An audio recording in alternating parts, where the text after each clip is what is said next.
going on, 80K Sports Performance families? Ryan here with this week's Coach's Corner. And this week I want to talk about what is going on with youth sports as of late. And what I mean by that is the past few weeks I've been talking to a lot of athletes, parents, and getting preparation for our fall sports performance session, and as athletes are getting into their fall sports. And I'm hearing a lot of crazy stuff, to be honest, more than I usually do. I've been hearing about crazy football schedules in terms of multiple hour practices, walkthroughs for some of our really young elementary school aged athletes, film sessions for middle school athletes, things like that you might expect maybe at the high school level, but not so much in our younger youth athletes. And then some of the usual suspects of overuse injuries, things like that. Little league elbow is a common one I hear about, but we're hearing about it in athletes younger and younger every year. And it's really unfortunate, and it kind of begs the question of what is happening in our youth sports. And unfortunately, if we look at what's happening, it's leading to higher injury rates, higher burnout rates. Studies are showing that 70% of athletes are dropping out of their sports by the age of 13.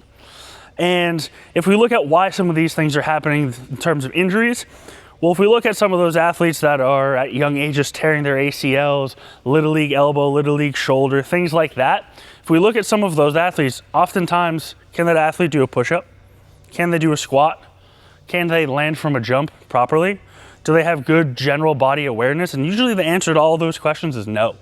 And it's because they're spending all that time watching film or going through a walkthrough as a elementary or middle school age athlete, even as a high school athlete, but they can't do those basic things.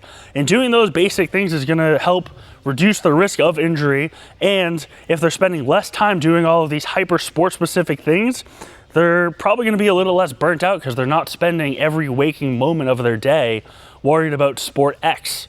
So thinking about spreading out your athlete's time in terms of their sport specific and then their just general physical preparation, and that is your strength training, your coordination, your balance, your overall movement quality, your speed, your power, the things that you're going to want to build in order to help yourself when you get back to your sport specific practice. So making sure that we're doing those things so we reduce our athletes' risk of burnout, risk of injury is going to help them. But then also if we look at athletes who are ending their sports careers at age 13 because they're burnt out, or even worse, they're injured, what are they going to do after that? And if they have no exposure to exercise other than sport, chances are they're probably going to sit at home and do nothing.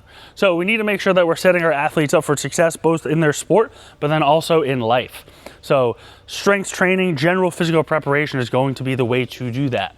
So if you have questions about how to optimize your athletes' training, reduce their risk of burnout, reduce their risk of injury, feel free to reach out. We can talk about how we can help your athlete. We'll see you next week.